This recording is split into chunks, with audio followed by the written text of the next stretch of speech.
TMC के Shri DS Thakur ji, जिला के अध्यक्ष श्री जसवीर नागपाल जी, आज वन महोत्सव का भी राज्य स्तरीय कार्यक्रम था।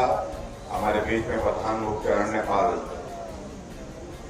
श्री अजय श्रीवास्तव जी, हमारे बीच में SP चंबा,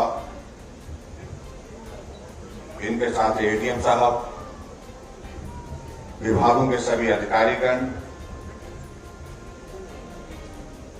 पार्टी के हमारे सभी पदाधिकारी, पंचायती राज संस्थाओं के सभी चुने हुए प्रतिनिधि, भाइयों बहनों और पत्रकार मित्रों, आज के इस कार्यक्रम में आप सबके बीच में जहां आना हुआ है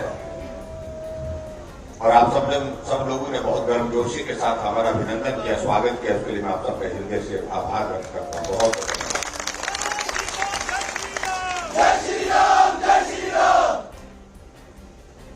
आपके विधानसभा क्षेत्र में आने का कार्यक्रम बनता रहा और कार्यक्रम बनता रहा, कभी बन करके बिगड़ता भी रहा। वैसे में आप लोगों की भी एक नाराजगी थी कि मुख्यमंत्री ने कहा था कि आऊंगा लेकिन आए नहीं। वैसे तो मैं आया, आना जाना हुआ, मिलना जुलना हुआ। एक बार हमारा कार्यक्रम आपके इस विधानसभा क्षेत्र में बहुत अच्छा कार्यक्रम था, लेकिन एक बार कार्यक्रम था, लेकिन बारिश आ गई,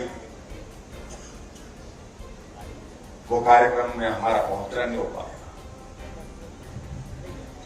और इसलिए अब की बार हमने तय किया कि हम चंबा का कार्यक्रम करने के बाद आपके यहां पर पहले ही दिन शाम को आकर के रह लेंगे, ताकि बारिश भी आए तो हमको हमारा रास्ता न।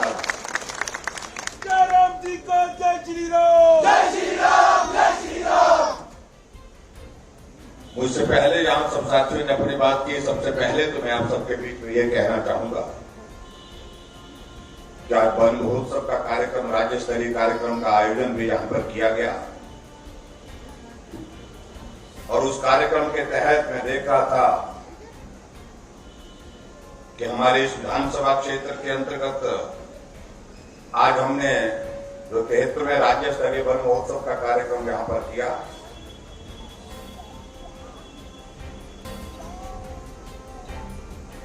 उसमें हिमाचल प्रदेश के लिए हमारे लिए प्रसन्नता का विषय है कि हमारा फॉरेस्ट कवर जो है हिमाचल प्रदेश में लगातार बढ़ता जा रहा है, जो आप सबके सहयोग से संभव हो पाया है। 342 square kilometre forest cover Himachal Pradesh में बढ़ा है और अब की बार हिमाचल प्रदेश में 1 करोड़ से ज्यादा प्लांटेशन का लक्ष्य विभाग ने रखा है। इसके लिए भी मैं विभाग को बहुत बहुत बधाई देता हूं और मुझे इस बात की भी प्रसन्नता है कि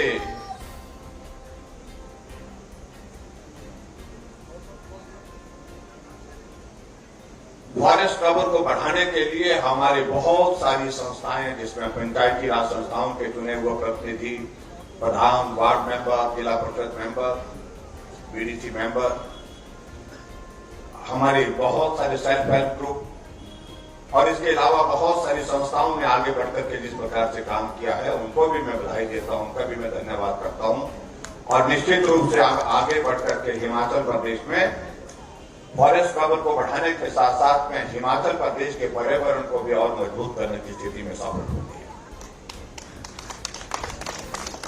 आज आपके इस विधानसभा क्षेत्र में आकर के मुझे इस बात की भी खुशी है कि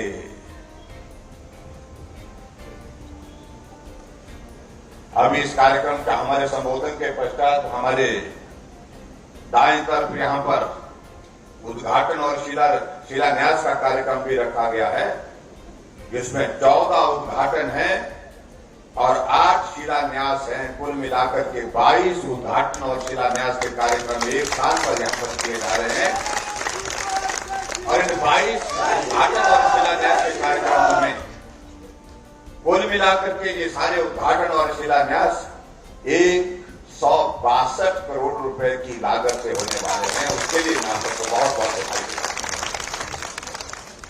अगर मैं योजना का जिक्र एक एक करता रहूं, मुझे लगता है कि बहुत ज्यादा समय लगता है। वो समय हमारे विक्रम दरियाल जी ने पूरा ले लिया है। अभी बोल रहे हैं कि मैंने तो बहुत थोड़ा बोला, बहुत कुछ रह गया, लेकिन इन्होंने अपने क्षेत्र के विकास की जो गतिविधियां 4.5 वर्ष के कार्यकाल में रही हैं, यहाँ स्वाभाविक रूप से एक विधायक का दायित्व बनता है कि उनका जिक्र करें। उन्होंने उस बातों का जिक्र किया है। और मैं ये भी देख रहा था, बारीकी से एक एक चीज को लेकर के इन्होंने आपके सामने अपना पक्ष रखा, क्योंकि चुने वो प्रतिनिधि के नाते जो जिम्मेवारी आप लोगों ने सौंपी थी, उस जिम्मेवारी के अनुरूप जो आपकी आकांक्षाएं थी, आपकी भावनाएं थी, आपकी जो उम्मीदें थी, उन उम्मीदों को पूरा करने के लिए मैंने प्रयत्न किया है। इसलिए उन्होंने एक एक बात का जिक्र आपके समक्ष किया। और एक चुने हुए विधायक का दायित्व तो भी यही बनता है कि वो 5 साल तक समर्पित भाव के साथ आप लोगों के बीच में आपकी सेवा करे, अपने विधानसभा क्षेत्र के हर क्षेत्र का विकास के लिए जी जान से परिश्रम करे, मेहनत करे,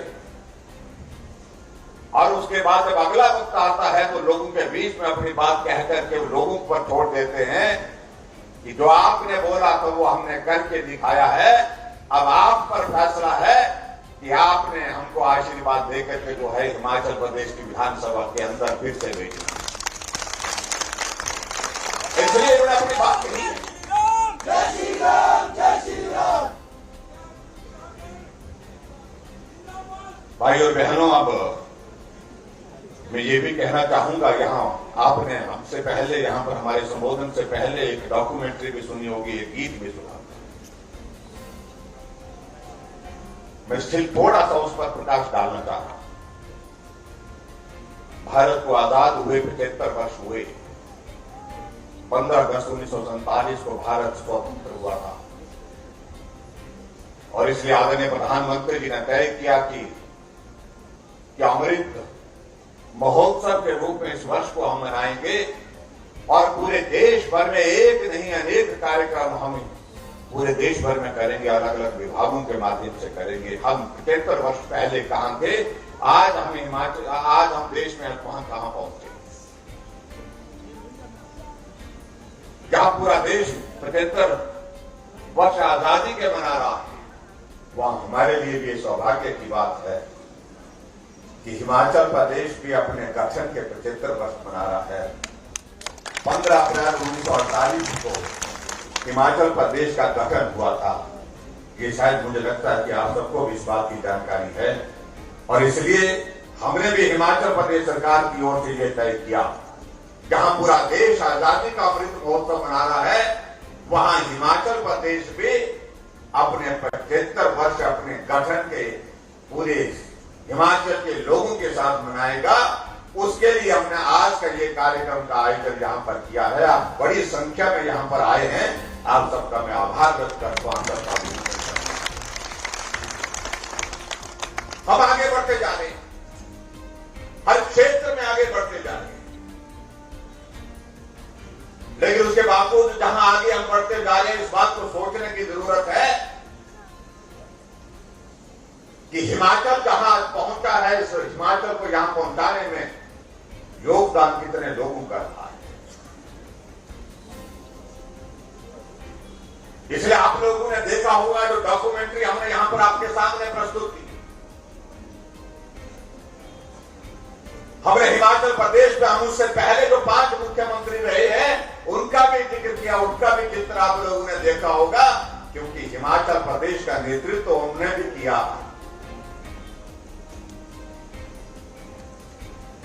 लेकिन उसके साथ साथ मैं ये जरूर कहना चाहता हूं, अगर हिमाचल प्रदेश अलग पहचान के साथ देश के मानचित्र पर खड़ा है, उसमें सबसे बड़ा योगदान हिमाचल के उन मेहनतकश लोगों का रहा है, जिन्होंने संघर्ष करके वो सड़कें बनाई, जिन्होंने मेहनत करके वो भवन बनाए, मजदूरी करके मेहनत करके पुल बनाए, और हिमाचल के विकास को आगे बढ़ाने के लिए उन्होंने अपना योगदान दिया। चाहे वो एक मजदूर रहा है, चाहे एक मास्टर रहा है, चाहे वो एक अधिकारी रहा है, चाहे सेना में काम करने वाला एक सैनिक रहा, एक किसान रहा है, चाहे एक बागबान।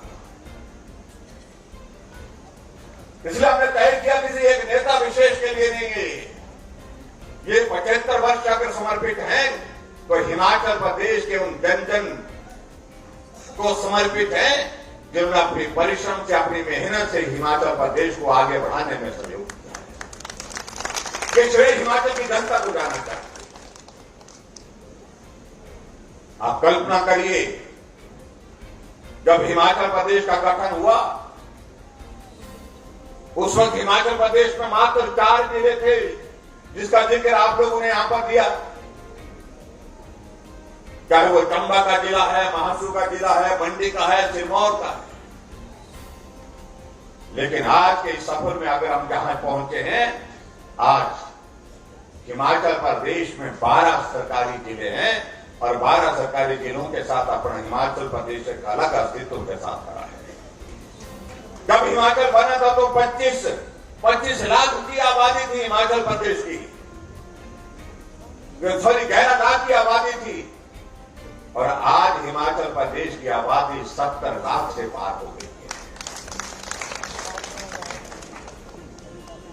जब हिमाचल प्रदेश बना था, साक्षरता दर हमारे हिमाचल प्रदेश की 4.8% थी, और आज पूरे देश के सभी राज्य को पीछे जोड़ते हुए हिमाचल प्रदेश पूरे देश भर में, मैं कह सकता हूं, दावे के साथ मैं कह सकता हूं, हम केरल से पीछे नहीं है। कहा जाता है केरल पहले नंबर पर है, लेकिन आज अगर इस सारी चीज का आकलन किया जाए, हम केरल से पीछे नहीं, हम केरल से भी 83% पर साक्षरता दर पर पूरे देश भर में पहले नंबर पर है।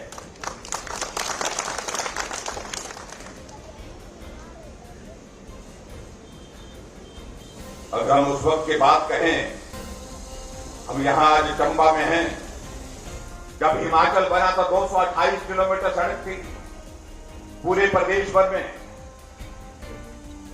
और आज जाकर के जहां हम 75 वर्ष पूर्ण कर चुके हैं, आज लगभग 39,500 किलोमीटर सड़क हिमाचल प्रदेश के अंदर बन करके गांव-गांव को जोड़ने में सफल। और मैं आज के इस अवसर पर ये मैं जरूर कहना चाहूंगा, हमारी बात अधूरी रह जाएगी अगर आज 39,500 किलोमीटर सड़क बनकर के हिमाचल प्रदेश में तैयार है। उसमें सबसे बड़ा योगदान किसी व्यक्ति को जाता, किसी नेता को जाता है, वो हमारे देश के यशस्वी प्रधानमंत्री पूर्व में रहे अटल बिहारी वाजपेयी जी को जाता है। उन्होंने एक योजना की शुरुआत की पूरे देश भर के लिए, और जिस योजना के नाम प्रधानमंत्री ग्राम सड़क योजना कहा, 60,000 करोड़ रुपए की लागत से उस योजना को पूरे देश भर में शुरू किया, क्योंकि अटल जी ने एक बात को महसूस किया, प्रदेश अपने साधनों से सड़कें नहीं बना सकते हैं जितनी सड़कों की जरूरत है, केंद्र से मदद करनी पड़ेगी। गांव के लोगों का पीठ का बोझ उतारने के लिए यही एक तरीका है, हम केंद्र से राज्यों को मदद करेंगे। और आज मैं इस बात को मैं कह रहा हूं, जहां 39,500 किलोमीटर सड़क हिमाचल प्रदेश में, हिमाचल के अस्तित्व आने के बाद बनी हुई है, उसमें से 20,000 से ज्यादा किलोमीटर सड़क सिर्फ प्रधानमंत्री ग्राम सड़क योजना के माध्यम से बनी है, जो हमारे अटल जी की है। आज गांव का भी आदमी आता है, हमें कहता कि हमारी सड़क को बजट में डालो, और कुछ तो सीधा बोलते हैं कि जी इसको पीएमजीएसवाई में डालो। कम पढ़ा लिखा है, लेकिन उसको मालूम है सड़क कैसे निकलेगी, प्रधानमंत्री ग्राम सड़क योजना के माध्यम से निकलेगी। उसे मालूम है सड़क कैसे निकलेगी, नाबार्ड के माध्यम से। गांव का कम पढ़ा लिखा आदमी भी इस बात को हमसे कहता है कि नाबार्ड में डालो, पीएमजीएसवाई में डालो, क्योंकि सड़क निकालने का जरिया हो। इसलिए मैं सारी बातों का मैं जिक्र करूं तो बहुत लंबी बात जाएगी। भाई और बहनों, में एक बात मैं जरूर कहना चाह रहा हूं कि हिमाचल प्रदेश देवभूमि के नाम से जाना जाता है, और देवभूमि के साथ साथ में हिमाचल प्रदेश वीर भूमि के नाम से भी जाना जाता है। अगर कारगिल का युद्ध हुआ, ये हिमाचल प्रदेश के छोटे से हिमाचल प्रदेश से 52 नौजवानों ने अपने जीवन की शहादत दी है, शहीद होकर के भारत मां की रक्षा के लिए कुर्बानी दी है। जहां 4 वीर परमवीर चक्र पूरे भारत में मिले, उस युद्ध में 2 परमवीर चक्र हिमाचल के हिस्से में आए। इसलिए ये वीर भूमि भी है, इस बात को भी हमको समझना है। और हिमाचल प्रदेश ने हर क्षेत्र में काम किया है, हर क्षेत्र में तरक्की की है। हमारे लिए सौभाग्य है, हमारे देश के लिए आज हमारे देश का नेतृत्व एक मजबूत हाथों में है, मजबूत नेतृत्व के हाथों में है, और जिनका नाम नरेंद्र भाई मोदी है। वो देश के प्रधानमंत्री हैं, लेकिन देश के प्रधानमंत्री के साथ साथ में मैं ये भी कह सकता हूं कि आज वो देश के प्रधानमंत्री होने के साथ अपनी छवि को विश्व में खड़ा करने में सफल हुए। उनको विश्व नेता के रूप में माना जा रहा है, स्वीकार किया जा रहा है।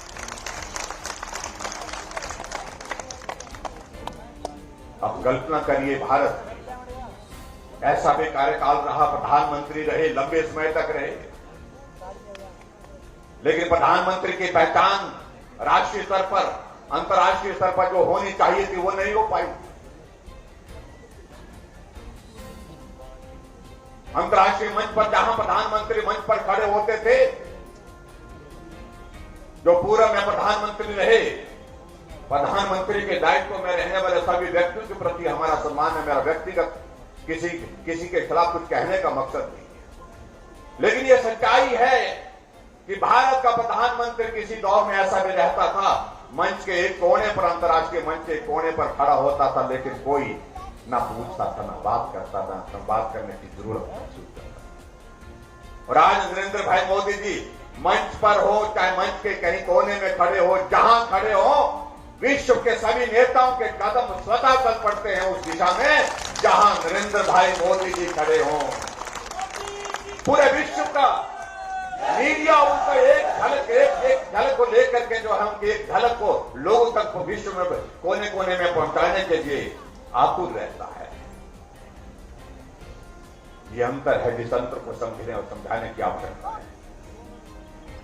भारत बहुत कोविड के, पूरा विश्व पूरा कोविड के संकट में गुजरा, लेकिन हमारा सौभाग्य है कि जब कोविड का ये संकट, बहुत बड़ा संकट हमारे सामने आया, तो हमारा देश एक मजबूत हाथ में था, मजबूत नेतृत्व के हाथों में था।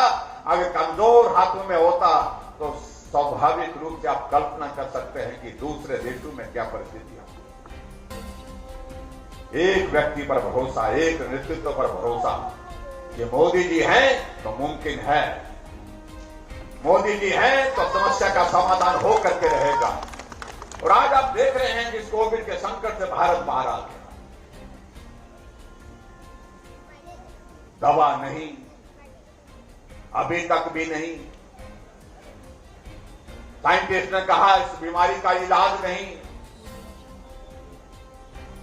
प्रधानमंत्री जी ने कहा कि लोगों का जीवन बचाना है तो रास्ता क्या है। साइंटिस्ट ने कहा कि वैक्सीन बना करके तैयार करनी पड़ेगी, और कुछ लोगों ने कहा कि भारत की बस की बात नहीं। और नरेंद्र भाई मोदी जी ने कहा बात बस की क्यों नहीं, 135 करोड़ का ये भारत, क्या हम अपने बलबूते ये तय नहीं कर सकते? क्या हम अपने बलबूते, हमारे साइंटिस्ट इस वैक्सीन को बना करके तैयार नहीं कर सकते? और साइंटिस्ट को कहा जो मदद चाहिए वो मदद करेंगे, आप आगे बढ़िए। और साइंटिस्ट ने रात दिन परिश्रम किया, वैक्सीन बन करके तैयार हुई। और वैक्सीन बन करके जब तैयार हुई, लोगों को लगाने की बारी आई, तो हमारे विपक्ष के लोग कहने लगे मत लगाइए, साइड इफेक्ट हो जाएगा।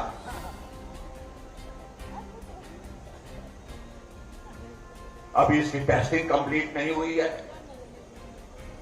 आप कल्पना करिए, एक तरफ आदमी की जिंदगी का सवाल है, उसकी जिंदगी को बचाने के लिए वैक्सीन बन करके तैयार हुई, और उसमें भी राजनीति कुछ लोग करते रहे। कहा कि इसका आने वाली जनरेशन पर बहुत प्रभाव पड़ेगा, बुरा प्रभाव पड़ेगा।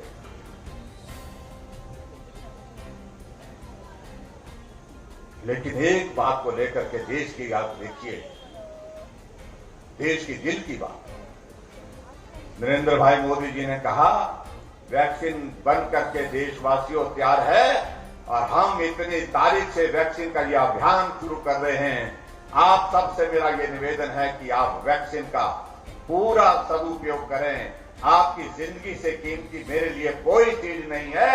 ये आपके जीवन के रक्षा के लिए हम शुरुआत कर रहे हैं। हम बिना पैसे के वैक्सीन आपको दे रहे हैं।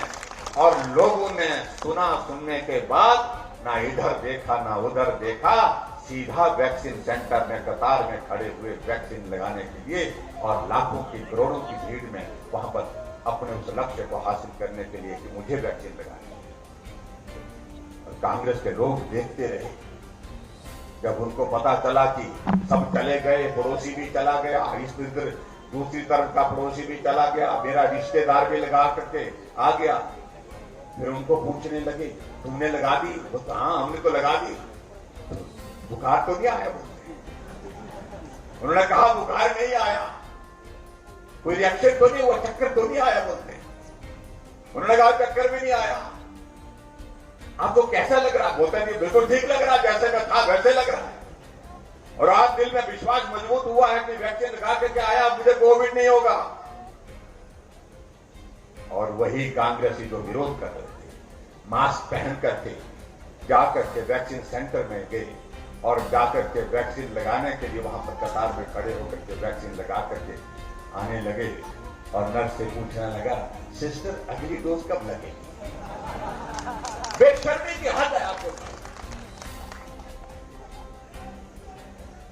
यानी कि किसी की जिंदगी को बचाने के लिए कोई रास्ता निकाला नरेंद्र भाई मोदी जी ने, और उस रास्ते में भी राजनीति करने और इतना बड़ा संकट, दुनिया का सबसे बड़ा संकट, और उस संकट में भी इस प्रकार की बातें करने की कोशिश करते। और मैं आप सबका धन्यवाद करना चाहूंगा कि वैक्सीन का अभियान चला। प्रधानमंत्री जी ने सभी चीफ मिनिस्टर को की बैठक ली, वर्चुअल माध्यम से सभी मुख्यमंत्री से निवेदन किया कि आप इस अभियान को शुरू करें। और हमने भी शुरुआत की।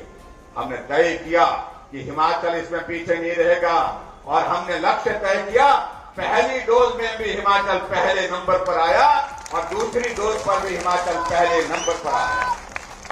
मैं धन्यवाद करना चाहूंगा डॉक्टर, नर्सेज, पैरामेडिकल स्टाफ की सारी टीम का, आशा वर्कर्स, आंगनबाड़ी वर्कर्स, हमारे सभी जितने कोविड में लगे हुए थे साथी, जिन्होंने अपने जीवन को संकट में डाल करके उसके बावजूद भी इस वैक्सीन के अभियान को पूरा किया। मैं अधिकारियों के साथ बैठक कर रहा था। बैठक करते हुए अधिकारियों ने कहा कि हमने वैक्सीन का अभियान पूरा कर लिया। मैंने कहा कोई गांव छूटा तो नहीं? कहा गांव तो एक दो छूटे हैं बोलते। हमने कहा कौन से गांव छूटे हैं, क्यों छूटे हैं? अब हमने कहा तब तक के लिए हम पूरा नहीं कर सकते, तब तक कह नहीं सकते। उन्होंने कहा कि वहां तो बड़ा कठिन है। तो कहा बड़ा बंगाल नहीं जा पाए। हमने कहा कितने लोग रहते हैं? बोलते 160 के करीब लोग वहां पर हैं। हमने कहा दिक्कत क्या है? जाने आने में कठिनाई है। बोलते हैं जी 3 दिन जाने के लिए लगते हैं, 3 दिन आने के लिए लगते हैं। हमने कहा 3 दिन के कोई मतलब नहीं बनता है। हमने डॉक्टर की टीम तय की, वैक्सीन तैयार की, डिप्टी कमिश्नर कांगड़ा को कहा कि आप सारी टीम के साथ हेलीकॉप्टर भेजा हमने, जाकर के बड़ा बंगाल में उतरा। जितने भी लोग वहां पर थे सबके सबको वैक्सीन वहां लगाया। फिर अधिकारी आए, बोलते कि अब तो हो गया। बोलते एक गांव है, बोलता है एक गांव बच गया। बोलते वहां पर थोड़ी मुश्किल है। हमने कहा क्या मुश्किल है? बोलते जी मलाना का गांव रह गया। हमने कहा कि मलाना का गांव क्यों रह गया? कहा कि मलाना का गांव ऐसे रह गया कि वहां जगदम्बनी ऋषि है और वो गांव के लोग जो है सिर्फ देवता अगर कहेगा तो वैक्सीन लगेगी, देवता नहीं कहेगा तो वैक्सीन नहीं लगेगी। तो हमने कहा प्रयत्न करिए। उन्होंने कहा कि वो मान नहीं रहे।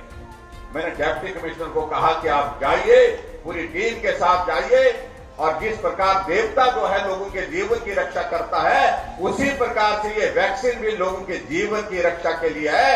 देवता के सामने निवेदन करिए, हमारी तरफ से भी निवेदन करिए हमने वहां के जनप्रतिनिधियों से भी बात किया, उनसे भी निवेदन किया। आखिरकार देवता ने परमिशन दी। 2600 लोगों को मलाना के गांव में हम वैक्सीन लगाते।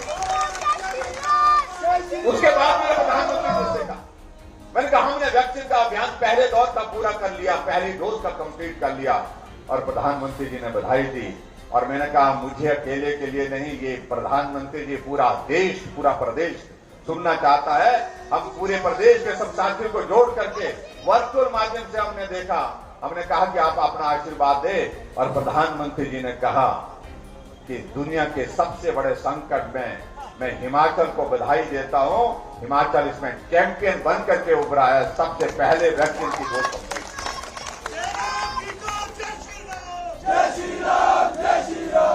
ये संकट छोटा नहीं था। जहां कई लोग बात कहते हैं, बड़ी बड़ी बातें करते हैं, लेकिन जो पहले मुझसे पहले मुख्यमंत्री रहे आज तक हिमाचल प्रदेश में, कोई भी ऐसे संकट के दौर में से गुजरा नहीं, ऐसी परिस्थितियों के दौर में गुजरा नहीं। बड़े होंगे, मुझे मालूम नहीं कितने बड़े थे वो, लेकिन उसके बावजूद मैं इतना जरूर कहना चाहता हूं कि एक ईमानदारी के साथ जो दायित्व मेरे ऊपर आप लोगों ने सौंपा है, मैंने उस जीवन अपने अपने उस दायित्व का निर्वहन करके लोगों के जीवन को बचाने के लिए प्रयत्न किया है। और आज भी मैं आपसे निवेदन करना चाहता हूं भाई और बहनों, विशेष तौर से जो हमारी जिसको बूस्टर डोज कह रहे हैं, जिसको बूस्टर डोज के साथ साथ में हम प्रिकॉशनरी डोज कहते हैं, वो डोज भी आजकल लग रही है। मेरा आप सबसे निवेदन है कि उसका भी आप पूरा लाभ लें। जहां तक हमारी सरकार के बारे में बातचीत हो रही थी, हमारी सरकार का 5 वर्ष का कार्यकाल पूरा होने वाला है। वक्त तो किसी के लिए नहीं रुकता है, वक्त तो चलता ही जाएगा। लेकिन हिमाचल प्रदेश में हमने इतने बड़े संकट के बावजूद, कहने के लिए हमारे साथ हम जिक्र 5 वर्ष का कर रहे हैं, लेकिन 2.5 वर्ष हम काम कर पाए। 2.5 वर्ष कोविड के लिए समर्पित हो गए। इस बात का हमारे दिल में जो है मलाल है। लेकिन मैं इस बात को दावे के साथ कह सकता हूं कि हमने हिमाचल प्रदेश में अलग संस्कृति के साथ काम करने की कोशिश की।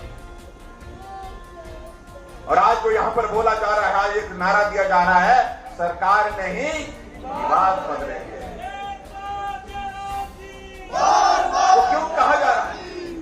क्योंकि हमने हिमाचल की संस्कृति में पहले दिन से ही रिवाज बदलने की बात की शुरुआत की है। क्या रिवाज सा हिमाचल प्रदेश में बन गया कहने के लिए देवभूमि, लेकिन उसके बावजूद जब सरकार बदलती थी तो टोपियों के रंग बदल जाते थे। ये हरी टोपी उनकी, ये लाल टोपी उनकी, ये सरकार उनकी, ये वो सरकार आई तो उनकी। हमने कहा ये टोपी का रिवाज बदलने का बंद करना पड़ेगा। ये टोपी हिमाचल की है, हिमाचल की संस्कृति का प्रतीक है। चाहे वो टोपी कुल्लू की है, चाहे वो किन्नौर की है, चाहे वो रामपुर की है, चाहे वो हमारे चंबा की है, चाहे वो आपने पगड़ी बनाई वो भी तो हमारे सिर पर है, सिर की शान है, वो सम्मान को प्रतीक है। हमने कहा ये टोपी हिमाचल की संस्कृति की प्रतीक है, हिमाचल की पहचान है, इसको राजनीति के साथ जोड़ना उचित नहीं। हमने कहा ये टोपी की राजनीति आज से समाप्त। हरी मिली तो हरी पहनी, लाल मिली तो लाल पहनी, नहीं मिली तो नहीं पहनी। ये रिवाज बदलने की शुरुआत वहां से हुई। हमने रिवाज बदलने की बात आज नहीं कही, हमने पहले दिन से रिवाज बदलने की बात कही। टोपी के साथ दूसरा काम क्या होता था, जब सरकार बनती थी पूर्व सरकार के उन नेताओं के खिलाफ मामले दर्ज करो, उन अधिकारियों के खिलाफ कार्रवाई करो, इन पूर्व की सरकार के इन स्कीमों को रद्द करो, यही तय होता था। पहली कैबिनेट पे यही होता था। लेकिन हमने कहा कि आप बदले की भावना से काम नहीं करेंगे। ये हिमाचल देवभूमि है, देवभूमि के संस्कृति और संस्कार के मुताबिक हमको देवभूमि में सबको साथ लेकर के चलना है, आगे बढ़कर के चलना है। इसलिए हमने तय किया कि बदले की भावना से, राजनीतिक प्रतिशोध की भावना के साथ हम काम नहीं करेंगे। तो रिवाज बदलने की बात आज नहीं, हम पहले दिन से कर रहे हैं। हमने रिवाज बदला और रिवाज बदल करके ये दिखाया आज मेरी सरकार का 5 वर्ष का कार्यकाल पूरा होने जा रहा है। आप देखते हैं कि किसी नेता की खबर लगती है कि उसकी पेशी उस कोर्ट में है, उस नेता की पेशी उस कोर्ट में है, वो खबर का पहला पन्ना ही गायब हो गया। जहां हर रोज खबर लगती थी, आज पेशी उसकी उसका उस कोर्ट में लगी, आज उसको जमानत के लिए एप्लीकेशन डाली, आज उसने ये किया। यही होता था। काम करने की संस्कृति समाप्त हो गई। बदले की भावना के साथ एक दूसरे के खिलाफ इसी काम में लगे रहते हैं। और मुझे उम्मीद है कि आने वाले समय में भी इस संस्कृति को हम जिंदा रखने में हम कामयाब होंगे। लेकिन बहुत विचित्र बात लगती है, अभी जैसे जैसे हम चुनाव के करीब आ रहे हैं, कुछ नेता भाषण दे रहे हैं और भाषण दे करके अपनी बात कह रहे हैं कि हम आएंगे तो हम जयराम की सारी स्कीमों को रद्द कर देंगे। ऐसा भी क्या गुनाह किया जा रहा है, ये हम पूछना चाहते हैं उनसे। मैंने हिमाचल प्रदेश के पिछले सत्र में हमने विधानसभा के अंदर हम साथी बैठे हुए थे। जब बजट सत्र में जो महामहिम राज्यपाल का अभिभाषण था, अभिभाषण पर चर्चा के लिए जब मैं जवाब देने के लिए खड़ा हुआ, मैंने सामने विधायक बैठे थे कांग्रेस के, मैंने कांग्रेस के मित्रों को कहा कि मेरी मदद करो। तब देखने लगे क्या मदद करने। मैंने कहा मेरी याददाश्त अच्छी है, लेकिन मुझे याद नहीं आ पा रहा है कि 5 वर्ष जब आप सत्ता में रहे, कांग्रेस पार्टी की सरकार हिमाचल प्रदेश में रही, आपकी सरकार में कौन कौन सी योजनाएं चली थी जिनको आज लोग याद करते हैं। कोई आदमी, कोई विधायक खड़ा होकर के कहने की स्थिति में नहीं हो पाया। सन्नाटा छा गया वहां पर विधानसभा के अंदर। क्योंकि यह सच्चाई है कि पिछले 5 वर्ष में जो कांग्रेस की सरकार रही, एक भी योजना हिमाचल प्रदेश में शुरू नहीं हुई थी जिसका जिक्र हम आज कर सकते हैं। स्कूल खोलना, कॉलेज खोलना, घोषणाएं करना, यही होता था। इसी को सरकार की, इसी को विजन कहते थे, इसी को विकास कहते। और आज कहते हैं कि उस मॉडल को, अरे उस मॉडल ने तो हिमाचल प्रदेश को आज से 5 वर्ष पहले 50,000 करोड़ के नीचे जो है वो दफन करके रख दिया।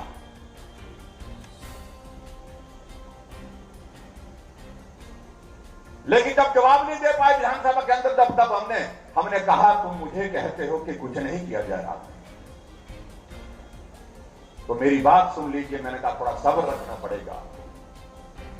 मैंने कहा तुम लोग 80 साल के ऊपर के बुजुर्गों के लिए पेंशन का प्रावधान करते थे, उन्हें मालूम था जब 80 साल हो जाएंगे बहुत सारे तो निपट जाएंगे, जब मांगने वाले ही नहीं रहेंगे तो बोलने में क्या। और हमने वो पेंशन का प्रावधान 60 साल के कर दिया। तुम बोलते हो कि जयराम ने कुछ नहीं किया। तुम 4 लाख लोगों को पेंशन देते थे, जयराम आज 7 लाख लोगों को पेंशन हिमाचल प्रदेश में दे रहा है, बुजुर्गों को पेंशन। तुम 400 करोड़ खर्च करते थे और आज जयराम ठाकुर 1300 करोड़ रुपए हिमाचल प्रदेश में खर्च कर रहा है। मैंने कहा आगे सुनिए।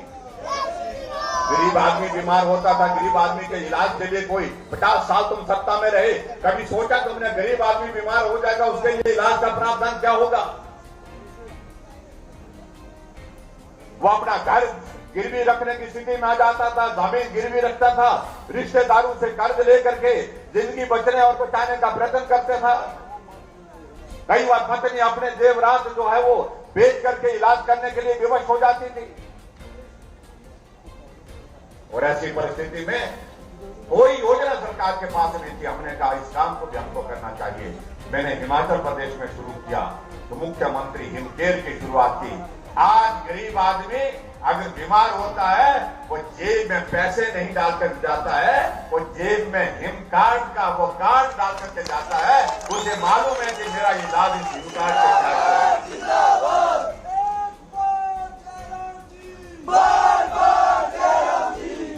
हमने उन गरीब लोगों के लिए सेवा का माध्यम चुना। हम उनके दर्द को कैसे कम कर सकते हैं? दर्द को कम हम नहीं कर सकते, लेकिन उसमें हम उस दर्द के लिए प्रावधान क्या कर सकते हैं इलाज का। और हम ये कर रहे हैं और कांग्रेस वाले बोल रहे हैं कि हम आएंगे तो हम बंद कर देंगे। हमने यहां पर देखे, यहां पर बहुत सारी माताएं बहनें बैठी हैं। गांव में किसी के घर में गैस का चूल्हा होता था, लेकिन गरीब हमारी बहन, हमारी मां दूसरे घर में पड़ोस में देखती थी, उसके पास सामर्थ्य नहीं थी, वो गैस नहीं खरीद सकती थी, मन में इच्छा उसकी रहती थी, लेकिन उसके बावजूद वो भावना उसके दिल में रह जाती थी। हमने तय किया, जहां आदरणीय प्रधानमंत्री जी ने उज्ज्वला योजना की योजना पूरे देश भर के लिए शुरू की, हमने गृहिणी सुविधा योजना की शुरुआत हिमाचल प्रदेश में की और 3,32,000 गैस के चूल्हे घर घर में पहुंचाए। गरीब के घर में गैस का चूल्हा। पूरे देश में हिमाचल पहला राज्य है जहां पर हर घर में गैस का चूल्हा पहुंचा। और कांग्रेस के लोग बोल रहे हैं कि हम सत्ता में आएंगे तो हम ये भी बंद कर देंगे। क्या गैस का चूल्हा भी घर से रसोई से उठा करके चले गए? क्या राम जी वो फकीर है? उनको पूछना चाहिए सारी बात के लिए। हमने उस गरीब आदमी के इलाज के लिए जो बिस्तर पर पड़ा, चल नहीं सकता, अपना काम नहीं कर सकता है, बेबस है, लाचार है, क्योंकि बीमारी ऐसी लग गई वो बिस्तर छोड़ नहीं सकता है, और जब तक जिंदा है तब तक उसको झेलना पड़ रहा है। और बीमारी किसी को पूछ करके नहीं आती है। अमीर आदमी होता है, उसके पास साधन होता है, वो अपने 4 आदमी रख लेगा, अपनी सेवा के लिए रख सकता है, बेहतरीन हॉस्पिटल में जाकर के अपने ट्रीटमेंट के लिए जा सकता है। लेकिन गरीब तो घर के उस खाट पर पड़ा है, उसके पास उसके सिवाय कोई कारण नहीं। हमने कहा ऐसे लोगों के लिए जिसको पैरालिसिस हो गया, कैंसर हो गया, किडनी फेल हो गया, एक्सीडेंट हो गया, चल नहीं सकता है, अपने बिस्तर पर पड़ा है, उसके लिए अलग से काम करना चाहिए। हमने मुख्यमंत्री सहारा योजना की शुरुआत की। 20,000 ऐसे लोग जो बिस्तर पर पड़े हैं, उनके खाते में हर महीने 3,000 रुपए डाल करके उनकी मदद कर रहे हैं। और वो कांग्रेस के लोग बोल रहे हैं कि हम सत्ता में आएंगे, हम सत्ता में आएंगे तो हम बंद कर देंगे।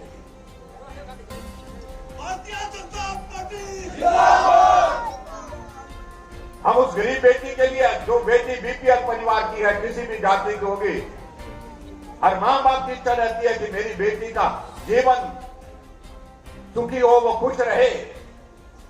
उसके मन में कल्पना होती है कि मैं बेटी के लिए कुछ करूं, और बेटी का भी सपना होता है, लेकिन गरीब होने के कारण वो नहीं कर पाती। हमने कहा जिस दिन बीपीएल परिवार की उस बेटी की शादी होगी, वो किसी भी जाति की होगी, हम उसके लिए शगुन योजना हमने शुरू की। 31,000 रुपए हम उस बेटी के खाते में शगुन के रूप में डालेंगे, उसकी मदद करेंगे। अभी मैं बैजनाथ गया था, उस शगुन योजना के हम सब लोगों को मिलने के लिए काफी लोग वहां पर आए।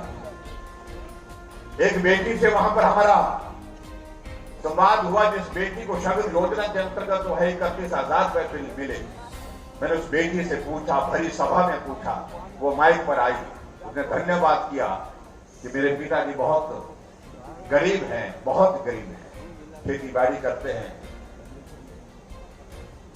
मुझे आंगनबाड़ी वर्कर ने कहा कि ऐसी योजना चलाई है, इस योजना को भारतीय जनता पार्टी की सरकार ने शुरू किया है, तो 31,000 रुपए आपको मिल सकता है। तो मैंने कहा ये इसके लिए कहा क्या करना, उन्होंने कहा कि फार्म भरना पड़ेगा। फार्म भरा, 31,000 रुपए आए। मैंने उनसे पूछा, मैंने कहा वो 31,000 रुपए आपने अपने खाते में डाले या अपने पति के खाते में डाले या खर्च कर दिए, क्या किया आपने? उस बेटी ने कहा ना ही मैंने अपने खाते पे डाले, ना ही मैंने अपने पति के खाते में डाले, मैंने वो 31,000 अपने पिता के खाते में डाले। मैंने कहा ऐसा क्यों किया? उन्होंने कहा कि मैं नहीं चाहती थी कि मेरे पिताजी मेरी शादी पर जो है वो खर्च करें। उन्हें रिश्तेदारों से भी सहयोग लिया, मदद दी, और जब मैंने देखा कि उन्होंने मेरी शादी पर खर्च किया तो मैं घर से विदाई होने के बाद अपने पिता के लिए ऋण छोड़कर जाऊं, उनके लिए बोझ बनकर के जाऊं, ये मेरा दिल मंजूर नहीं था। और मैंने वो पैसे जो है अपने पिता के लिए दे दिया। हमने कहा ये जो आपने खर्च किया है कन्यादान के लिए, बेटी के लिए, ये आपके लिए मैं दे रही हूं। बेटी ने अपने पिता को लिए। आप इस तरह से आप देखिए, कल्पना करिए भावनाओं का, भावनाएं किस हद तक होती है, और ये काम बेटी कर सकती है, ये कल्पना से परे की बात है। लेकिन ये हकीकत है जो किया। पिताजी वहीं पर उपस्थित थे। पिताजी ने माइक पर आकर के उन्होंने भी कहा कि ये सच्चाई है, ये हकीकत है कि बेटी ने पैसे लेने से मना किया। मेरे ही पास वो पैसे जमा कर दिए, कहा कि आपके खाते में डाल करके आपका जो खर्चा वो उसका पूरा करें। भाइयों बहनों, बहुत सारी चीजों को लेकर के हम बात कर सकते हैं। आज वो कह रहे हैं, हमारे विपक्ष के लोग यात्रा शुरू कर रहे हैं। यात्रा क्या शुरू कर रहे हैं? बेरोजगार यात्रा। क्या नाम रखा उस यात्रा का? बेरोजगार यात्रा। जैसे कि हमने ही बेरोजगारी बढ़ाई है। 50 साल तुम सत्ता में रहे, तुम्हारे इस कार्यकाल में बेरोजगारी बढ़ी नहीं। यही वही लोग थे जो पितरहॉफ के मैदान में सभी नौजवानों को इकट्ठा करके पूरे प्रदेश भर से बुलाए और कहा कि नारे लगाओ। नारे लगाए गए 7वीं बार राजा साहब, लेकिन वो पीटीए वाले भी वही, जो हमारे एसएमसी वाले भी वही, बाकी जो हमारे आउटसोर्स वाले भी वही, ना उनके लिए योजना बनाई, ना उनके लिए काम किया। आज मेरे पीटीए के बच्चे, हम सुप्रीम कोर्ट तक उनके लिए लड़े, उनको हमने पक्की नौकरी का प्रावधान किया। आज मेरे एसएमसी के बच्चे जो जिनके लिए ऐसी परिस्थिति बन गई, जो 10-10 सालों से सेवाएं दे रहे हैं, उनके लिए मुश्किल हो गई कि आने वाले भविष्य में हमारे लिए क्या होगा। हमने कहा आपको नौकरी से नहीं हटाएंगे। हमने कहा 1 वर्ष तक के लिए हम सीधे आदेश कर दिए, जहां एसएमसी का हमारा अध्यापक काम कर रहा है वो काम करता रहेगा, क्योंकि वो दूर दराज के इलाके में जहां मास्टर नहीं पहुंच पाते थे वहां जाकर के अपनी सेवाएं दे रहा है, इसलिए वो काम करता रहेगा। लेकिन भड़काने की कोशिश कर रहे हैं, गुमराह करने की कोशिश कर रहे हैं। मैं नौजवानों से अपील करना चाहूंगा, निवेदन करना चाहूंगा कि आदरणीय प्रधानमंत्री जी ने अपील की है, उन्होंने कहा है कि आने वाले समय में 2024 तक पूरे देश भर में हम रोजगार के माध्यम से 10 लाख से ज्यादा नौजवानों को रोजगार देने के अवसर तलाश कर रहे हैं और उसका काम भी शुरू हो। और इसके झांसे में ना आए, ऐसा मैं निवेदन करना चाहूंगा। और आज के इस कार्यक्रम में भाई बहनों, मुझे लगता है कि बहुत लंबी बात हो जाएगी हम बातें करते करते, लेकिन मैं इतना जरूर कहना चाहता हूं कि कभी दौर आता है, हमारे कुछ साथी कहते हैं कि बहुत मुश्किल है, हिमाचल प्रदेश में सरकार 5 वर्ष के बाद नहीं आती है। हमने कहा ये तो सच है, रहा है पहले ऐसा। कहने लगे कि बड़े बड़े लोग भी नहीं ला पाए। अब मुझे मालूम नहीं बड़े बड़े लोगों का किसका जिक्र कर रहे हैं। मेरा सबके प्रति सम्मान है, मैं बड़े लोगों के बारे में टिप्पणी नहीं करना चाहता हूं, लेकिन मैं एक बात जरूर कहना चाहता हूं, कई बार बड़े बड़े लोगों से सारे काम नहीं होते हैं, कई बार छोटा आदमी भी बड़ा काम कर देता है। मैं अपने आप को छोटा मानता हूं, और कुछ लोग तो ऐसे हैं कि उनके परिवार से कोई नेता अगर लंबे समय तक राजनीति में रहते रहे हैं तो उनको लगता है कि सारा जो उनका अनुभव उनके जीवन में आ गया। ऐसे मार्गदर्शन करने लग पड़ते हैं, पता नहीं कितनी सालों से ये कितने मुख्यमंत्री के दायित्व, कितनी बार मुख्यमंत्री के दायित्व तो नहीं। और कुछ नेता ऐसे हैं कि मैं घोषणा करता हूं। एक नेता ऐसे है, वो घोषणा करता हूं। भाई तुम्हें नेता तेरी पार्टी में मान रहे हैं, आपकी पार्टी में मान भी रहे हैं कि नहीं मान रहे हैं। मैं घोषणा करता हूं ये कर दूंगा, मैं ये घोषणा करता हूं ये कर दूंगा, मैं ये घोषणा करता हूं वो कर दूंगा। परिहास का विषय बने हैं अपनी ही पार्टी में लोग। इसमें मुझे कुछ नहीं कहना है, उनकी पार्टी में जो चल रहा वो चलता रहे। मुझे सिर्फ एक बात कहनी चाहिए, आखिरकार एक प्रश्न खड़ा होता है जो कांग्रेस पूरे देश में समाप्त हो गई। अभी हाल ही में चुनाव हुए 4-5 राज्यों के, शोर तो बहुत आ रहे थे, हिमाचल प्रदेश की विधानसभा के अंदर चलने नहीं दे रहे थे। हम आ रहे हैं, पंजाब में चन्नी साहब आ रहे हैं, ये हो रहा है, वहां आ रहे हैं, यहां आ रहे हैं। हमने कहा आने तो दीजिए, पहले थोड़ा सा इंतजार करिए। और इसी बीच में अभी सत्र समाप्त नहीं हुआ तो विधानसभा का परिणाम आ गया। 10 मार्च को परिणाम आ गया, और परिणाम आया तो सामने बैठे विधानसभा के बेंच पर जब मैं सुबह विधानसभा के अंदर प्रवेश किया तो हमने नमस्कार की, तो कुछ इधर देखे कुछ उधर देखे। हमने कहा भाई मैं इधर हूं, मेरा नमस्कार तो सुन लीजिए। मैंने कहा कोई बात नहीं, होता रहता है, क्योंकि चन्नी साहब उस वक्त दोनों जगह से निपट गए थे।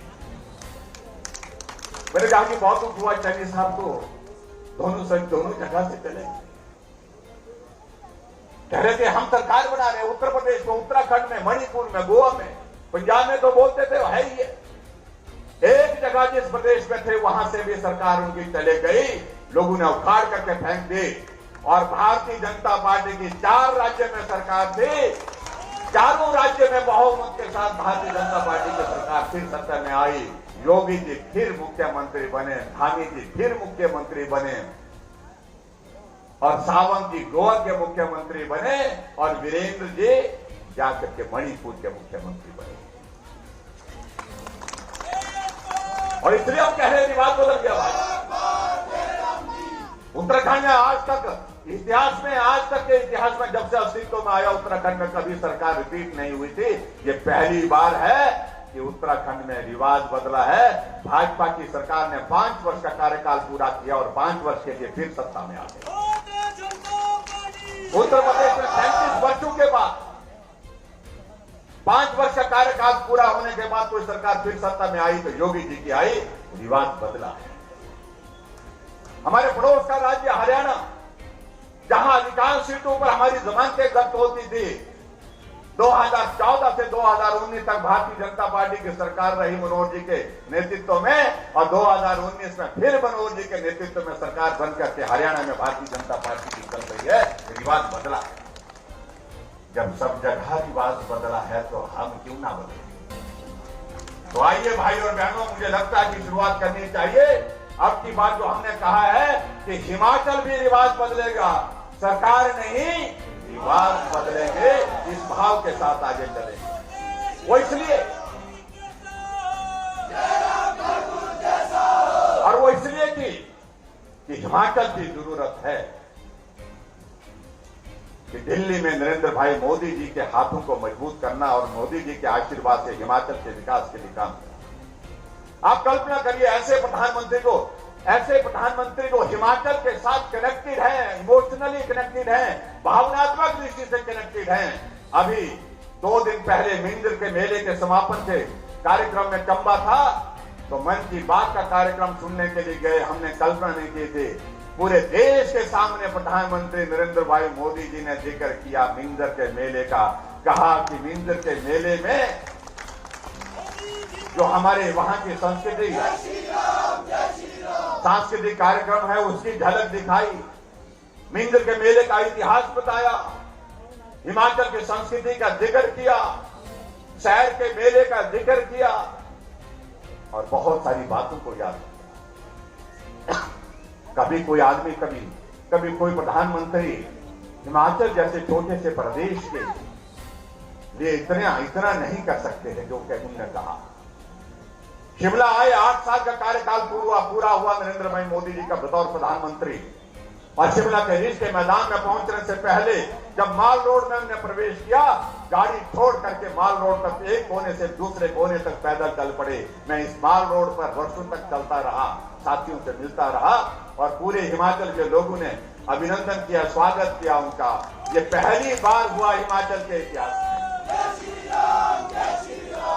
और उसके बाद हिमाचल में रिज के मैदान से प्रधानमंत्री जी ने पूरे देश को संबोधित किया।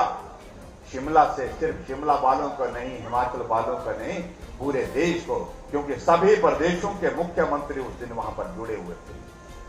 पूरे देश को 700 से ज्यादा जिले पूरे देश भर के उस दिन जुड़े हुए, उस कार्यक्रम में हिस्सा लिया। और उसके बाद फिर आए यहां धर्मशाला में चीफ सेक्रेटरी कॉन्क्लेव में, चीफ सेक्रेटरी के कॉन्क्लेव में 2 दिन के लिए हिमाचल प्रदेश में फिर से आना हुआ, धर्मशाला में रुकना हुआ। और मुझे लगता है कि हिमाचल के इतिहास में यह पहली बार हुआ कि देश के प्रधानमंत्री धर्मशाला में 1 दिन नहीं पूरे 2 दिन रहे, दूसरे दिन शाम को दिल्ली गए। परेशान हो गए हमारे कांग्रेस के लोग, हम सब आ रहे हैं, हमने कहा जी आ रहे, धर्मशाला आ रहे, पक्का आ रहे, हमने कहा पक्का आ रहे, बिल्कुल पक्का आ रहे। हमसे पूछने लगे, मुझे रुकेंगे भी? मैंने कहा हाँ रुकेंगे। अच्छा रात को स्टे है वहां? मैंने कहा जी हाँ रात को स्टे है। मैंने कहा आपको कोई परेशानी? नहीं बोलते, मैं कैसे जानकारी देके पूछ रहा हूं। ये स्थिति कांग्रेस पर, ये क्यों आ रहे हैं? 7 बार प्रधानमंत्री जी 4.5 वर्षों में हिमाचल प्रदेश में आए, और वो सरकारें होती थी जब कार्यकाल पूरा होने के लिए होता था, कहीं एक बार प्रधानमंत्री आए थे और वो भी शिमला के रिज के मैदान पर जो है ठंडी हवा में सो करके चलेंगे। ये अंतर है जिसे समझने और समझाने की आवश्यकता भाई और बहनों। और बहुत जल्दी मैं आपके बीच में ये भी कहना चाहता हूं, प्रधानमंत्री जी फिर से आने वाले हैं और चंबा में भी आने वाले हैं। ये भी मैं आपके बीच में कहना चाहता हूं। जय श्री राम, जय श्री राम। इसलिए आप सबका आशीर्वाद चाहिए, आप सबका सहयोग चाहिए। हमने सरकारें बनाई, विपक्ष में रहे, सत्ता में विपक्ष में ये क्रम चलता रहा। मुझे आज हिमाचल प्रदेश की विधानसभा के अंदर 25 साल होने लगे, लेकिन मन में एक तमन्ना है कि अब की बार ये रिवाज बदल करके छोड़ना है। ये 5 वर्ष का हिसाब था तो हर बार चलता है, इसको बदलना चाहिए। और इस काम के लिए आप सबका आशीर्वाद चाहिए, आप सबका सहयोग चाहिए। जहां भाई विक्रम दरियाल जी ने बहुत सारी बातों का जिक्र किया, उन्होंने कहा ये रह गया, यहाँ आना कम हुआ, लेकिन फिर भी उसके बावजूद आपके लिए चाहे वो पीडब्ल्यू का डिवीजन देने की बात थी और चाहे वो सारे चीजों को लेकर के यहाँ काम करने की आवश्यकता थी, मैं दावे के साथ कह सकता हूं कि हमने बेहतर किया है और बेहतर करेंगे।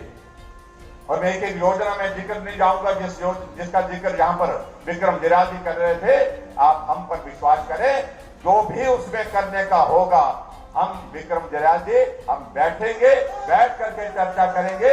जो भी आपके विधानसभा अभ्यास के लिए जो करने की जरूरत होगी उसको निश्चित रूप से करेंगे, उसमें कमी नहीं छोड़ेंगे। ये मैं आपके बीच में कहना चाहता हूं। मैं एक दो स्कीमों का जिक्र न करके मैं यही कहूंगा, आप सबका विश्वास, आप सबका आशीर्वाद चाहिए।